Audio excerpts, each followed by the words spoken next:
We're taking no more chances, Madam Pomfrey told them severely through a crack in the infirmary door. No, I'm sorry, there's every chance the attacker might come back to finish these people off. With Dumbledore gone, fear hatched red as never before, so that the sun warming the castle walls outside seemed to stop at the mullioned windows. There was barely a face to be seen in the school 265 that didn't look worried and tense, and any laughter that rang through the corridors sounded shrill and unnatural and was quickly stifled. Harry constantly repeated Dumbledore's final words to himself. I will only truly have left this school when none here are loyal to me. Help will always be given at Hogwarts to those who ask for it.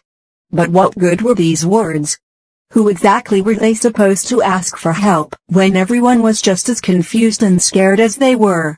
Hagrid's hint about the spiders was far easier to understand. The trouble was, there didn't seem to be a single spider left in the castle to follow. Harry looked everywhere he went, helped, rather reluctantly, by Ron. They were hampered, of course, by the fact that they weren't allowed to wander off on their own but had to move around the castle in a pack with the other Gryffindors. Most of their fellow students seemed glad that they were being shepherded from class to class by teachers, but Harry found it very irksome. One person, however, seemed to be thoroughly enjoying the atmosphere of terror and suspicion. Draco Malfoy was strutting around the school as though he had just been appointed head boy. Harry didn't realize what he was so pleased about until the potions lesson about 2 weeks after Dumbledore and Hagrid had left, when, sitting right behind Malfoy, Harry overheard him gloating to Crabbe and Goyle. I always thought Father might be the one who got rid of Dumbledore, he said, not troubling to keep his voice down. I told you he thinks Dumbledore's the worst headmaster the school's ever had. Maybe we'll get a decent headmaster now. Someone who won't want the Chamber of Secrets closed. McGonagall won't last long, she's only filling in. Snape swept past Harry, making no comment about Hermione's empty seat and cauldron. Sir, said Malfoy loudly. Sir, why don't you apply for the headmaster's job? Now, Malfoy, said Snape, though he couldn't suppress a thin-lipped smile. Professor Dumbledore has only been suspended by the governors. I dare say he'll be back with us soon enough. Yeah, right, said Malfoy, smirking. I expect you'd have Father's vote, sir, if you wanted to apply for the job. I'll tell Father you're the best teacher here, sir. Snape smirked as he swept off around the dungeon, fortunately not spotting Seamus Finnegan, who was pretending to vomit into his cauldron. I'm quite surprised the Mudbloods haven't all packed their bags by now, Malfoy went on. Bet you 5 galleons the next one dies. Pity it wasn't Granger. The bell rang at that moment, which was lucky. At Malfoy's last words, Ron had leapt off his stool, and in the scramble to collect bags and books, his attempts to reach Malfoy went unnoticed.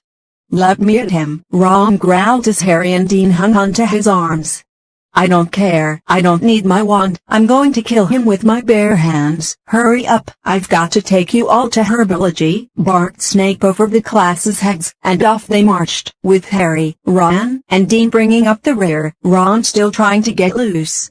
It was only safe to let go of him when Snape had seen them out of the castle, and they were making their way across the vegetable patch toward the greenhouses.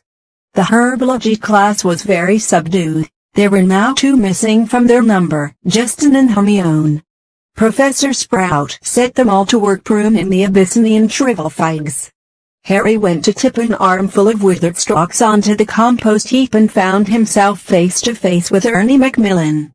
Ernie took a deep breath and said, very formally, I just want to say, Harry, that I'm sorry I ever suspected you. I know you'd never attack Hermione Granger, and I apologize for all the stuff I said. We're all in the same boat now, and, well, he held out a pudgy hand, and Harry shook it. Ernie and his friend Hannah came to work at the same shrivelfig as Harry and Ron. That Draco Malfoy character, said Ernie, breaking off dead twigs, he seems very pleased about all this, doesn't he? You know, I think he might be Slytherin's heir. That's clever of you, said Ron, who didn't seem to have forgiven Ernie as readily as Harry. Do you think it's Malfoy, Harry? Ernie asked. No, said Harry, so firmly that Ernie and Hannah stared. A second later, Harry spotted something.